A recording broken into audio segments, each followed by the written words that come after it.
I set aside 30 days to start a 3D printing business, and this is what happened. To start my business, I had 3 things on my to-do list. Number 1, I need a 3D printer. Duh. I also need 3D files to print on the actual 3D printer, and I need photos of my prints and a place to sell them. But I also have some doubts about this venture. Would anyone really want to buy these things, and what if they just break? And also, am I just recklessly spending my hard-earned cash on this thing? I have almost no experience from selling online, and especially none regarding 3D printed things. And I know it's crowded online, but I figured I had to start somewhere. So all in all, I have no idea what I'm getting into here, but I figured it would be a good thing for you to see if this is something worth getting into.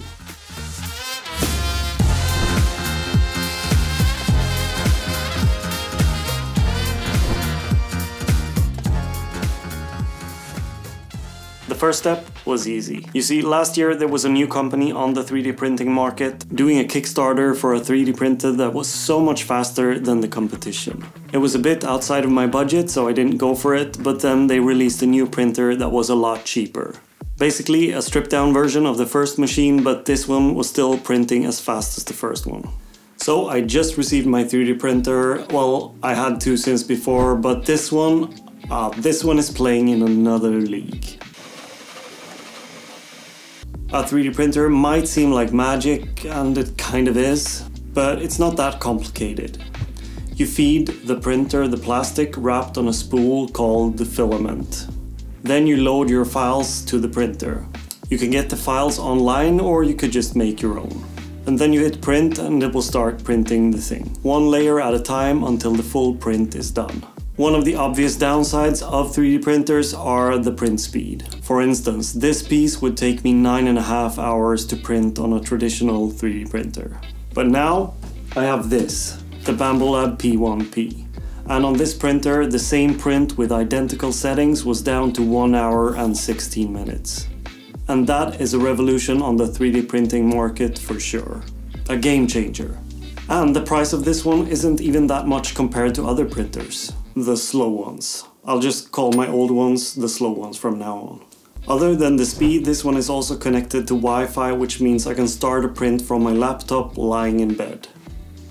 I can monitor what's going on with the added camera I got, and that also means I don't have to worry about the 3D printer screwing up as much. Because sometimes there are errors, as with most things. Especially the normal paper printers. Don't get me started on those. I mean, are they just making those to piss people off? Another great feature with this machine is the AMS unit. Because with the AMS unit I can print in multiple colors. You can even add more of these to print with a total of 16 different colors. Yeah. On the traditional printers you would have to pause the printer, unload the filament, load a new color and then resume the print. And that usually causes a number of issues. So with this one you can just choose the color before you start the print and it will handle it on its own. I should say I reached out to Bambolab and they sent me this one, but I actually loved it so much that I ordered an extra one myself. Because if I'm gonna do this, I figured I would be printing a lot. But they didn't ask me to say anything special about the printer. In fact, they didn't ask me to do anything at all with it. And usually the companies with a product that they know are great themselves do just that. So the first step of setting up a 3D printing business is done. I have my 3D printers. So the next step is to decide what to print and sell. Now, I'm a woodworker and I have a bunch of things I've 3D printed for my workshop in the past. So most of the things I'll be selling are for the woodworking market. And there are a ton of files online that you can download and print on your own. But I want to sell the files, and that is what is called using the files for commercial use. Some of the files you download are protected and some aren't. That's all included in the information where you downloaded the files, whether it be Thingiverse or printables or something else. So to be on the safe side and to be able to control what I make, I decided to design most of the files myself. That way I can adjust for printing without supports. You see, when printing something that would at some point need to be printed in the air, you need to print with supports, so that when you get to the point where it's basically printing mid-air, you have supports to support the 3D print. And after the print is done, you just remove the supports. I hope you understand what I mean. But the supports often leave some nasty marks on the 3D printed piece, and I don't want those. Not to mention that it takes a lot longer printing with supports, of course. And there are ways of getting rid of the supports already in the design phase. Because the printer can actually print 45 degrees upwards, so before you get to the point where it's going to be printing midair, you have an angle going upwards towards that point. So for more than 3 days I was sat at my computer designing files that I could 3D print. I also did test prints, ordered more filament, redrew my files to make them usable, and at this point I started second guessing myself. Is this really something that you can make money off of? Would anyone want to buy this? But it's too late to back down now. If you don't have a 3D printer and would like to start designing and printing some stuff, you can visit today's sponsor of the video, PCBWay. They offer 3D printing as a service. You simply upload your design to their website, choose what type of filament you want, and they will give you a quote instantly, and then if you want it, you can buy it and they will ship it to you. Go check out PCBWay.com for more information. Once my 3D printed designs was done, I started to print a bunch just to build an inventory, not knowing if I was going to be able to sell any of them. And I got ready for the third step. To take photos, I planned this out carefully. I wanted to have a couple of photos for every product. A lot of photos can't hurt, I thought. I have a small photo box, which was perfect for taking the up-close photos. And then I did the rest in the workshop, placing the things where they actually belong. Now, as you might know, 3D printed items won't look as nice as plastic usually does because this is built in layers and usually those layer lines are visible. And I want to show that in the pictures. I want the buyer to know that this is a 3D printed piece and not plastic formed in a die. So what have I printed? For instance, these two pieces are for using with the dust collector. Every time I switch between different machines, I need to unscrew the hose, move it to a new machine and screw it back on. It's tedious. With these adapters I can easily attach them to the machines and one to the dust collector, and now I can switch between the machines quick and easy. And to avoid the magnets getting loose and ending up where they aren't supposed to be, I've embedded them into the plastic whilst printing. It's small things like this that are making my work easier, and I hope it will be for others as well. So amongst other things, I drew these clips for your shop vac hose. You can attach them and the power cord together and remove the issue of hose and power cord tangling and getting in your way.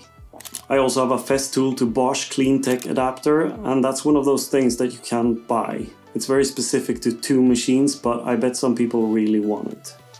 And I'm very happy with these router jigs. They are an easy way to do a roundover, and in the package you get all these different radius of roundover to be able to swap between them. And none of these things are things I came up with. All of them exist one way or another, but I just made my own take on it. It's a small list of items, and I can of course expand down the line with more products, but this is a good starting point. For every product I finished taking photos, I had them neatly organized in folders with a description on my computer to make the upload to the website much easier. I even made a spreadsheet with the cost for printing all of the pieces and for shipping. And that's when I realized I have no way of shipping these things. I mean, I need to have cardboard boxes that fit the things. So I had to go online and order the boxes, some tape, and all of the other things you need to ship stuff. For selling, I decided to go with Etsy for a couple of reasons. Starting your own web store requires a lot of marketing to get people to see it, and I don't have the knowledge or the time. Secondly, it's just easier. Now the big downside of Etsy is that they charge a lot. But then again, you also get the added benefit of them doing the hard lifting of attracting customers. And even though they attract customers, they also show my products next to all other people with the same products, which is good for you as a buyer since it will keep the prices down. So when I was ready, I uploaded all my products to Etsy and I was finally ready to start selling. At this point, I'd spent 2 weeks preparing and getting ready for my sales. Now everything was set up and I was ready to start shipping. But nothing happened. I waited for 2 days, nothing. Not one single sale. What am I doing wrong? I decided to do some extra marketing, so I sent out some samples to a couple of friends, asked them to promote it if they enjoyed it. But still, nothing happened. I even went on to Google and started searching for help. How does one succeed on Etsy? How do you stand out? I looked at the competition, tried implementing what they did. I joined various groups on Facebook and Reddit to promote my products. And I even did some ads to help get my business started. Did I just waste my money on this venture? Still nothing. Until one morning when I woke up and I had my first order.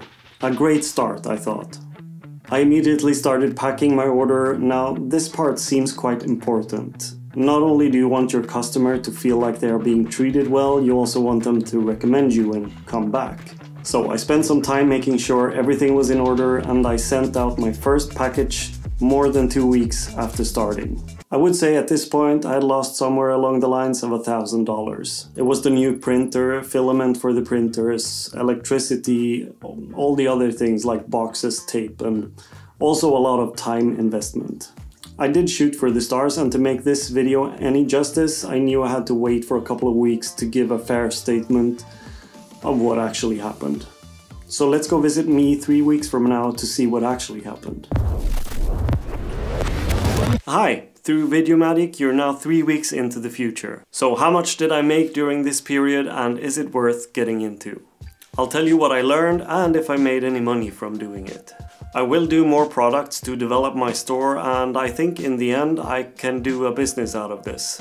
It's going to be an extra revenue for me and not my main income though. And to be honest, I don't want this as my full-time business because I'd rather do this, making videos. But it is a really nice side hustle. And you don't need to sell woodworking stuff, you could sell basically anything. These printers have been working day and night since I got them.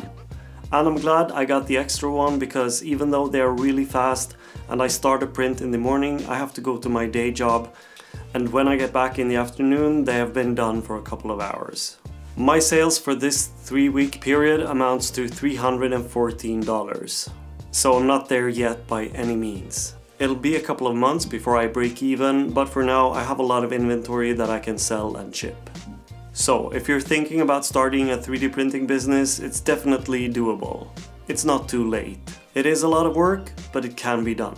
And if you already have a 3D printer, there's really no harm in posting a couple of products online. I mean, either they sell or not, and if you don't like doing it, you can just take them down again. The cost of uploading a product to Etsy at least isn't that high, so it might be worth a try. Alright, that's it for this one. I'll see you in the next video. Bye.